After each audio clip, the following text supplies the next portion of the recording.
Welcome to all of you. आप सभी लोग का स्वागत है। आज हम लोग डिस्कस करने वाले रहेंगे क्वांटम फिजिक्स को, जिसमें हम लोग इस बात का जानकारी लेंगे एक्चुअली कि आखिर क्वांटम फिजिक्स का ज़रूरत क्यों पड़ा, नीड फॉर क्वांटम फिजिक्स। ठीक है, जब हम लोग के पास ऑलरेडी एक well developed physics classical physics के रूप में, न्यूटोनियन फिजिक्स के रूप में हम लोग के पास मौजूद तो आखिर क्या कारण पड़ा एक अलग विचारधारा को, अलग कॉन्सेप्ट्स वगैरह को डेवलप करने के लिए, जिसको हम लोग क्वांटम फिजिक्स के नाम से जाना करते हैं। ठीक है, तो देखिए एक्चुअली हम लोग का जो क्लासिकल वर्ल्ड है, जिस दुनिया में एक्चुअली रह रहे हैं, जो कि वृहद पैमाने पे हम लोग का दुनिया रहा करता है, जिसको हम लोग क्लासिकल वर्ल्ड बोला करते हैं, उसमें हम लोग का न्यूटोनियन फिजिक्स जो है काफ़ी बेहतरीन रूप से काम करता है और अधिकतर बातों को आप एक तरह से एक्सप्लेन कर सकते हैं। लेकिन कई सारी बातें जो कि एटॉमिक लेवल पे आपको घटित होते रहते हैं या न्यूक्लियर लेवल पे जो घटित होते रहा करते हैं, उसको हम लोग प्रायः जो है एक्सप्लेन नहीं कर सकते हैं न्यूटोनियन फिजिक्स का इस्तेमाल करके, या क्लासिकल फिजिक्स के दायरे में रह करके उसको एक्सप्लेन बिल्कुल नहीं कर सकते हैं। ठीक है, तो कुछ अलग कॉन्सेप्ट्स का एक्चुअली धीरे धीरे ज़रूरत पड़े, कई सारे थ्योरी को, कई सारे एक्सपेरिमेंट्स के रिजल्ट्स को एक्चुअली एक्सप्लेन करने के लिए। जैसे कि एक एग्जांपल के लिए जो आपका ब्लैक बॉडी रेडिएशन था, ठीक है, ब्लैक बॉडी रेडिएशंस के थ्योरी को पूर्णतः रूप से एक्सप्लेन करने के लिए कुछ अलग विचारधारा का ज़रूरत पड़ा, जो कि प्लैंक्स के द्वारा लिया गया, और प्लैंक्स के द्वारा जो है black body theory of radiations को जो एक तरह से डेवलप किया गया। ठीक है, जो कि क्वांटम फिजिक्स का शुरुआती दौर का आप नींव बोल सकते हैं, फाउंडेशन बोल सकते हैं। तो ब्लैक बॉडी रेडिएशंस का कंप्लीट थ्योरी जो है एक्चुअली वो हम लोग क्लासिकल फिजिक्स के दायरे में रह करके एक्सप्लेन नहीं कर सकते हैं। कई सारी और बातें जो 1900 के आसपास आपको जो है घटित हो रहे थे, जो कि प्लैंक्स के थ्योरी ऑफ रेडिएशन को तो आप बोल ही सकते हैं। फिर कई सारी बातें जो कि एटॉमिक लेवल पे जो ट्रांजिशंस इलेक्ट्रॉन वगैरह का रहा करता है, या जो इलेक्ट्रॉन का जो मोशंस वगैरह रहा करते हैं, इसको एक्सप्लेन जो है हम लोग क्लासिकल फिजिक्स के दायरे में रह करके नहीं कर सकते हैं। फिर उसके बाद जो है हम लोग कई सारे जो हम लोग का एक्सपेरिमेंट्स रहते हैं, जैसे आप बोल सकते हैं फोटो इलेक्ट्रिक इफेक्ट वगैरह जो है, इसको भी हम लोग क्लासिकल फिजिक्स के दायरे में रह करके एक्सप्लेन नहीं कर सकते हैं। कुछ अलग कॉन्सेप्ट्स का ज़रूरत पड़ता है एक्चुअली जो है, जो कि क्वांटम फिजिक्स के दायरे में या मॉडर्न फिजिक्स के दायरे में आप बोल सकते हैं कि आया करता है। तो धीरे धीरे कई सारे ऐसे थ्योरियाँ या ऐसे एक्सपेरिमेंट्स होते गए एक्चुअली 1900 या उसके बाद जो है एक्चुअली, जिसको एक्सप्लेन करने के लिए हम लोग को जो है क्लासिकल फिजिक्स से हट करके जो है कई सारी बातों को एक्सेप्ट या लॉजिकली डेवलप करना पड़ा, जो कि हम लोग आज के समय में क्वांटम फिजिक्स के नाम से जाना करते हैं। अब बात ये रहा कि क्वांटम फिजिक्स को डेवलप करने में किनका योगदान रहा, तो किसी एक लोगों का, किसी एक फिजिसिस्ट का एक्चुअली क्वांटम फिजिक्स को डेवलप करने में योगदान नहीं, एक्चुअली नहीं, कई सारे लोग एक्चुअली जो इसमें अपना अपना योगदान दिए हैं। ठीक है, जिसमें आप कुछ मुख्यतः लोग का जो है, कुछ मेन जो आप लोग हैं जो क्वांटम फिजिक्स को डेवलप किए हैं, उनके बारे में हम शॉर्ट में एक्चुअली जानकारी दे रहे हैं। जैसे आपका ये मैक्स प्लैंक हुए, जिनका प्लैंक्स थ्योरी ऑफ रेडिएशन काफ़ी पॉपुलर है, और भी कई सारे थ्योरी आप जो है हिडन थर्मोडायनेमिक्स में जो है पढ़ा करते हैं। ठीक है, फिर ये आप अल्बर्ट आइंस्टीन हुए, जो काफ़ी पॉपुलर है, आप इनके बारे में अच्छी तरह से जानते ही होंगे। ठीक है, जिनका रिलेटिविस्टिक थ्योरी जो है काफ़ी ज़्यादा पॉपुलर है, स्पेशल थ्योरी ऑफ रिलेटिविटी और जनरल थ्योरी ऑफ रिलेटिविटी। फिर और भी कई सारे थ्योरियाँ एक्चुअली दी हैं, जैसे फोटो इलेक्ट्रिक इफेक्ट, जिनके लिए जो है इन्हें नोबेल प्राइज़ भी एक्चुअली मिला था। ठीक है, और भी कई सारी थ्योरियाँ हैं जो कि आगे हम लोग कभी डिस्कस करेंगे जहाँ उसका ज़रूरत पड़ेगा। नील्स बोर, जो कि बोर्स एटॉमिक मॉडल में आप इसको इनके बारे में काफ़ी ज़्यादा पढ़ा करते हैं। ठीक है, तो नील्स बोर जो है काफ़ी फर्म सपोर्टर एक्चुअली थे क्वांटम फिजिक्स के।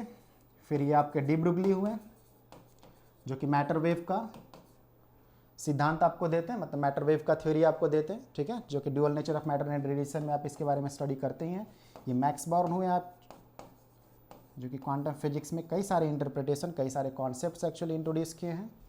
ये आपका पॉल डिरैक, जिनको ज़्यादा हम लोग डिरैक के नाम से ही जाना करते हैं, इनका काफ़ी ज़्यादा एक्चुअली जो है क्वांटम फिजिक्स में जो है एक्चुअली योगदान रहा है डिरैक का। ठीक है, डिरैक एक थ्योरेटिकल फिजिक्स थे, ठीक है, जो कि फिजिक्स को काफ़ी ज़्यादा एक तरह से आगे की ओर बढ़ाए, जो इसमें क्वांटम फिजिक्स का काफ़ी ज़्यादा जो है एक तरह से योगदान आपको रहा करता है।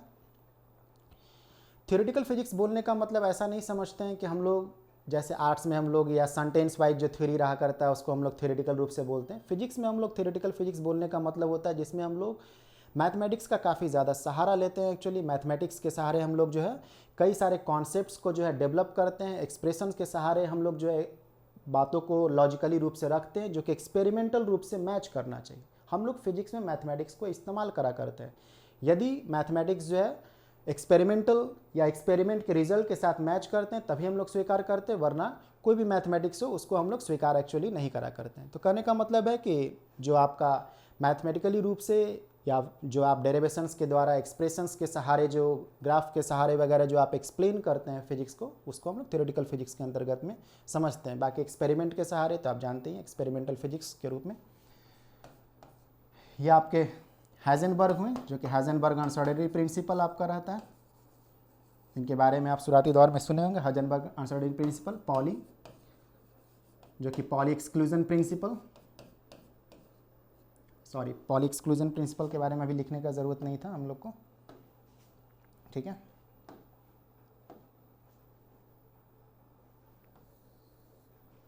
ये पॉली हुए, ये आपके श्रोडिंगर हुए, श्रोडिंगर।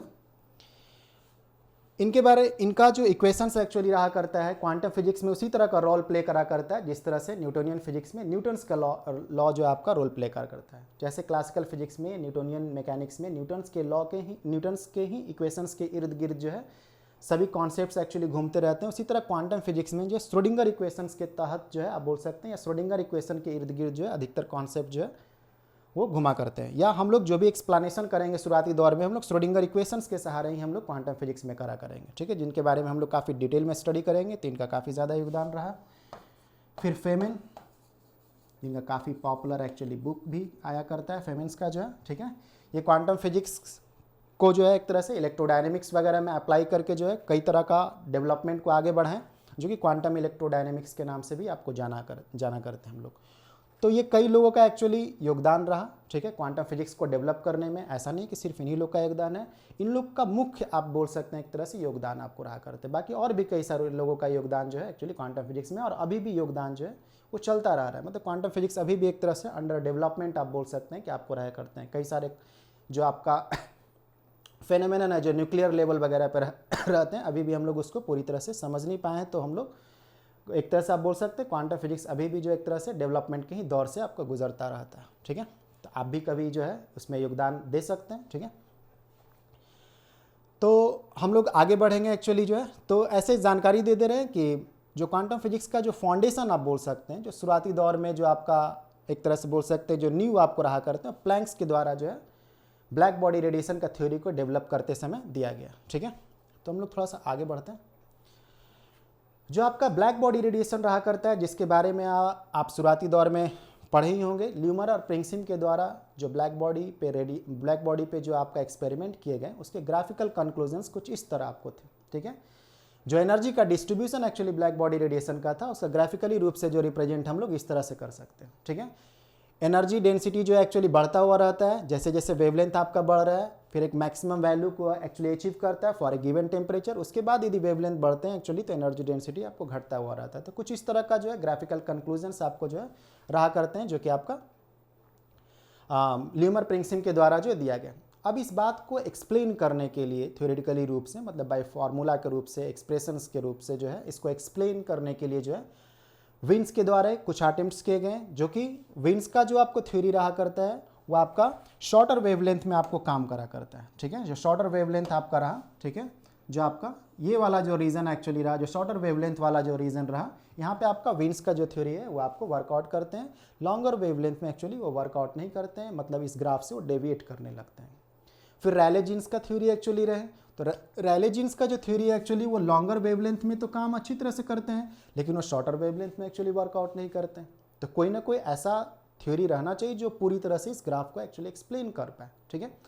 तो प्लैंक्स के द्वारा जो है प्लैंक्स ब्लैक बॉडी रेडिएशन का थ्योरी लाया गया, ठीक है, जिसके तहत जो है आप इस पूरी ग्राफिकल कंक्लूजन्स को जो है पूर्णतः रूप से एक्सप्लेन कर सकते हैं। लेकिन प्लैंक्स के द्वारा उस थ्योरी को डेवलप करते समय कुछ रिवॉल्यूशनरी कॉन्सेप्ट्स को जो है एक तरह से इंट्रोड्यूस किया गया, एजम्पशंस को इंट्रोड्यूस किए गए, ठीक है, जो कि क्वांटम फिजिक्स का नींव साबित होता है। सबसे पहले जो हम लोग एनर्जी के बारे में पहले जो जानते थे एक्चुअली कि एनर्जी कंटिन्यूअस रहा करता था, सबसे पहली बार जो है प्लैंक्स के द्वारा इस तरह कॉन्सेप्ट दिया गया कि एनर्जी जो है मुख्यतः रूप से जो है वो कंटिन्यूअस नहीं रहा करते हैं, वो डिसकंटिन्यूअस रहा करते हैं, डिस्क्रिटाइज्ड रहा करते हैं, या आप यो बोल सकते हैं कि वो क्वांटाइज्ड एक्चुअली रहा करते हैं। ठीक है, तो इस तरह का कॉन्सेप्ट्स को लाना कि जो एनर्जी का जो एक्सचेंज हुआ करता है वो डिस्क्रिटाइज्ड फॉर्म में आपको रहा करता है, जिसको आप पॉपुलरली रूप से जो है E equal to NH nu के रूप में आप दे सकते हैं, या आपका H न्यू जो आपको रहा करते हैं, या आपका क्वांटा ऑफ एनर्जी आप इसको बोल सकते हैं। ठीक है, जो कि आपका स्मॉलेस्ट पैकेट ऑफ एनर्जी आपको रहा करता है। ठीक है, स्मॉलेस्ट पैकेट ऑफ एनर्जी रहा करता है। कोई भी एनर्जी का वैल्यू पॉसिबल नहीं रह सकता है, एनर्जी का वही पॉसिबल वैल्यू होगा जो इसके इंटीग्रल मल्टीपल में एक्चुअली हो, जहाँ पे n जो आपको रहा करता है ये इंटीजर रहा करता है। इस तरह का जो डिसकंटिन्यूटी है, इस तरह का जो आप रूल बोल सकते हैं, ये क्वांटाइजेशन रूल आप कह सकते हैं। एक तरह से आप एक नॉर्मल रूप से आप क्वांटाइजेशन को ऐसे समझ सकते हैं जैसे आदमी का एग्जिस्ट करना एक्चुअली जो है, ठीक है, ह्यूमन का एग्जिस्ट करना जो है क्वांटाइज्ड फॉर्म में रहा करता है। एक आदमी रहेगा, दो आदमी रहेंगे, चार आदमी रह सकते हैं, 10 आदमी रह सकते हैं। ठीक है, आप 1.5 आदमी नहीं बोल सकते हैं। 1.5 आदमी का कोई मतलब आपको नहीं निकलेगा एक्चुअली। ऐसा नहीं कि छोटा बच्चा है तो उसको आप आधा गिन लीजिए, जो वो बस वाले टिकट वाला हिसाब एक्चुअली नहीं लगा करेगा, आधा वाला सिचुएशन जो है, ठीक है, वो भी एक तरह से काउंटिंग 1 के ही रूप में एक्चुअली हुआ करेगा। तो कहने का मतलब है कि 1.5 आदमी, 2.5 आदमी, 1.25 आदमी, 3.5 आदमी इस तरह का एग्जिस्टेंस नहीं रहा करते हैं। जब भी रहा करेगा एक तरह से इंटीग्रल फॉर्म में आपको रहा कर रहे हैं। ठीक है, मतलब 1 2 3 4 5 के रूप में आपको रहा करते हैं। तो आप बोल सकते हैं एक तरह से आदमी का जो एग्जिस्टेंस है वो क्वांटाइज्ड फॉर्म में रहता है। आधा आदमी का कोई मतलब नहीं रहता। एक आदमी को यदि आप आधा कर दीजिएगा तो 2 नहीं होने वाला, वो जो 1 है वो भी नहीं बचने वाला एक्चुअली जो। ठीक है, तो कहने का मतलब ये रहता है कि कुछ ऐसे एग्जिस्ट करा करते हैं क्वांटिटी जो है नॉर्मली जो है, जो एक पर्टिकुलर वैल्यू के इंटीग्रल मल्टीपल में रहा करते हैं। तो आप उसको बोल सकते हैं क्वांटाइज्ड फॉर्म में एक्चुअली एग्जिस्ट करता है। ठीक है, तो पहली बार जो है प्लैंक्स के द्वारा जो है इस तरह का कॉन्सेप्ट को इंट्रोड्यूस किया गया कि जो एनर्जी रहते हैं वो डिस्क्रिटाइज्ड रहते हैं, क्वांटाइज्ड रहते हैं, जिसको आप इस तरह से एक्सप्रेस कर सकते हैं, जिसको हम लोग मॉडर्न फिजिक्स में या एटॉमिक फिजिक्स वगैरह में जो है, न्यूक्लियर फिजिक्स में एनर्जी को जो है हम लोग जब भी एक्सप्रेस करा करते हैं इस फॉर्म में एक्चुअली एक्सप्रेस करा करते हैं। ठीक है, तो प्लैंक्स के द्वारा जो है इस तरह का क्वांटाइजेशन का सोच को लाया गया, और जो है फिर कुछ स्टेप्स जो कि आप प्लैंक्स थ्योरी ऑफ रेडिएशंस में ही आप पढ़ा करते हैं। ठीक है, जिसके कंक्लूजन्स जो आपको रहा करते हैं आप दे सकते हैं। एनर्जी का जो कंक्लूजन रहा करता है वेवलेंथ के फॉर्म में E lambda D lambda is equal to 8 pi HC by lambda का पावर 5 E का power h nu by KT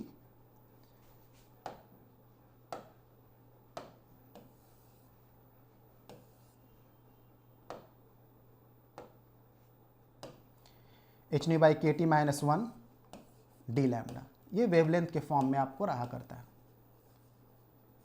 ठीक है, वेवलेंथ के फॉर्म में। फ्रीक्वेंसी के फॉर्म में इसको आप दे सकते हैं, एनर्जी डेंसिटी को आप एक्सप्रेस कर सकते हैं। सॉरी,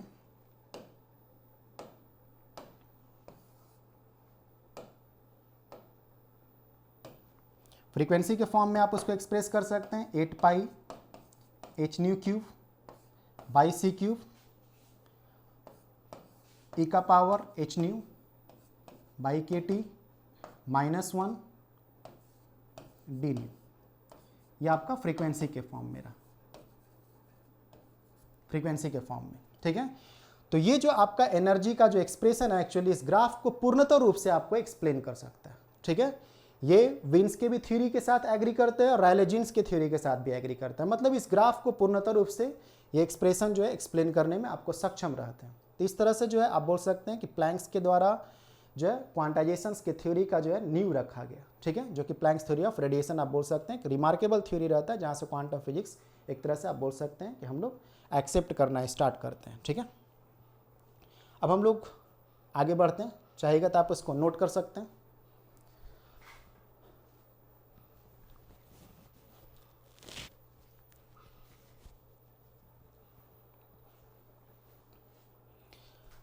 नोट कर लिए होंगे। ठीक है, तो हम लोग आगे बढ़ते हैं।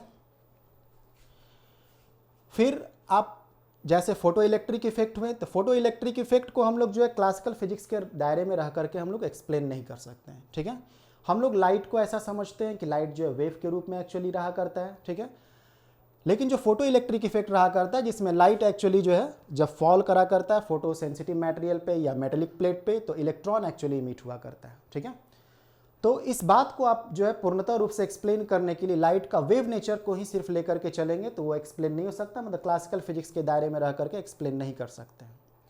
तो आइंस्टीन के द्वारा जो है लाइट को जो है पार्टिकल के रूप में समझा गया, पार्टिकल के रूप में एक्सप्लेन किया गया, क्वांटम पार्टिकल के रूप में, जिसको आप बोल सकते हैं एक तरह से फोटोन के रूप में या एनर्जी पैकेट के रूप में समझा गया। ठीक है, आप इस लाइट को जो है पार्टिकल के रूप में आप समझते हैं, ठीक है, जो कि वेव है उसका पार्टिकल बिहेवियर के रूप में इसको समझते हैं।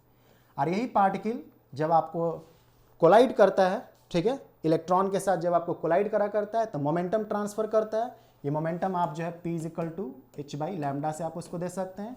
ये मोमेंटम जो ट्रांसफर होते हैं वो इलेक्ट्रॉन को बाहर निकालने में एक्चुअली मदद करता है या बाध्य कर देता है एक तरह से जो है। ठीक है, तो इस तरह से जो आप एक्सप्लेनेशन देते हैं एक्चुअली जो है फोटो इलेक्ट्रिक इफेक्ट का जो है कि लाइट जब फॉल करा करता है किसी फोटोसेंसिटिव मटेरियल पे या मेटेलिक प्लेट पे तो जो इलेक्ट्रॉन बाहर निकला करता है, तो उसके पीछे का जो कारण दिया जा सकता है इस बात को समझते हुए कि जो लाइट है एक्चुअली इसका बिहेवियर सिर्फ वेव के रूप में नहीं पार्टिकल के रूप में भी एक्चुअली हुआ, और यही पार्टिकल बिहेवियर जो इस इलेक्ट्रॉन को बाहर निकालने में एक्चुअली सक्षम रहता है।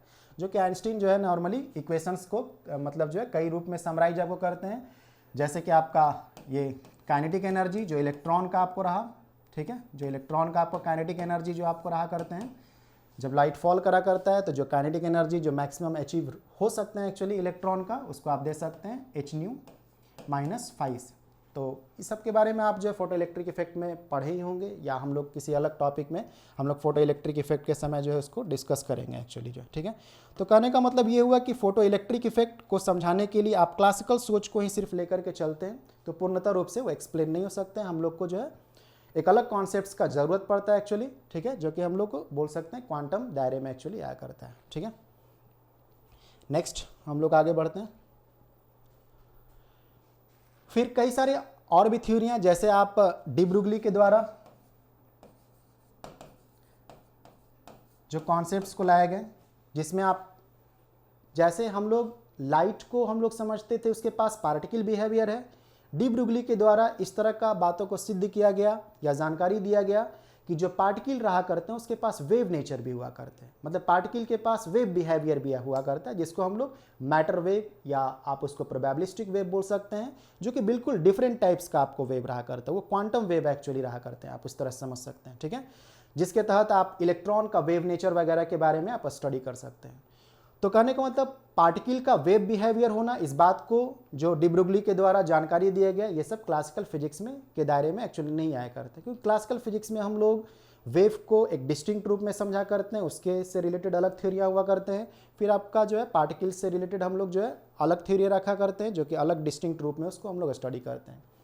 तो इस तरह का जो सोच को डेवलप किया गया जिसमें आपका वेव नेचर पार्टिकल नेचर आपस में इंटरमिक्स होकर के रहा करते हैं, ये धीरे धीरे आपको जो है क्वांटम फिजिक्स की ओर ही लेकर के जाता है। ठीक है, तो डी ब्रुगली का जैसे थ्योरी जो शॉर्ट में आप उसको जो देते हैं कि जो आपका मैटर वेव से जो एसोसिएटेड मैटर वेव से जो वेव आपको एसोसिएटेड रहता है लैम्डा = h/p, ठीक है, या h/mv रूप में, या और भी अलग अलग फॉर्म आपको रहा करते हैं, जिसके बारे में हम लोग डी ब्रुगली का जब थ्योरी पढ़ते हैं तो उसके बारे में हम लोग जानकारी लिया करेंगे। हम लोग को यहाँ मेन जानकारी ये देना है कि आखिर क्वांटम फिजिक्स का ज़रूरत क्यों पड़ा। ठीक है, तो इस तरह का सोच जो है एक्चुअली कि पार्टिकल के पास वेव नेचर भी होंगे, इस बात को समझाने के लिए जो नॉर्मली क्लासिकल फिजिक्स से हम लोग नहीं समझ सकते हैं, हम लोग को एक अलग विचारधारा का ज़रूरत पड़ता है एक्चुअली। ठीक है, और ये सोच जो है एक्चुअली वो सही साबित होते हैं। कई सारे एक्सपेरिमेंट जैसे शुरुआती दौर में डेविसन जर्मन एक्सपेरिमेंट, और अब तो हम लोग जो है एटॉमिक वर्ल्ड में जो है इस तरह का ही सोच रख करके एक्सप्लेनेशन कर सकते हैं। मतलब जो पार्टिकल आपको रहा करते हैं उसके साथ वेव एसोसिएटेड रहा करते हैं, ये आपको मालूम ही होगा। तो इस तरह का जो कॉन्सेप्ट्स एक्चुअली लाए गए ये सब जो है एक तरह से क्वांटम फिजिक्स के दायरे में ही एक्चुअली आया करता है। ठीक है, फिर आपका जो है हाइजेनबर्ग के द्वारा जो है थ्योरी को जो इंट्रोड्यूस किया गया अनसर्टेनिटी प्रिंसिपल, अनसर्टेनिटी प्रिंसिपल।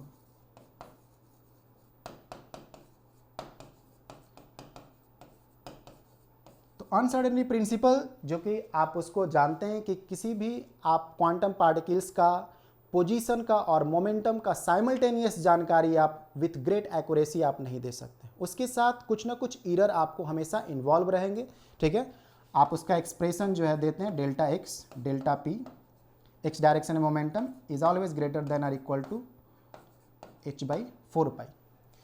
तो आपको हाइजेनबर्ग का जो अनसर्टेनिटी प्रिंसिपल है इस बात का जानकारी देता है कि आप क्वांटम वर्ल्ड में एक्चुअली जो है यदि पार्टिकल का पोजीशन का जानकारी आप एक्यूरेसी के साथ देने का कोशिश करते हैं तो मोमेंटम का जानकारी में जो है एरर एक्चुअली आ जाएंगे। यदि आप मोमेंटम का जानकारी देने का कोशिश करते हैं तो आपका जो है उसके पोजीशंस में आपको एरर आ जाएंगे, और ये नेचुरल एक्चुअली जो है रेस्ट्रिक्शंस एक्चुअली रहा करते हैं। मतलब साइमल्टेनियस मेजरमेंट ऑफ पोजीशन और मोमेंटम जो है हम लोग क्वांटम वर्ल्ड में जो है हम लोग नहीं दे सकते।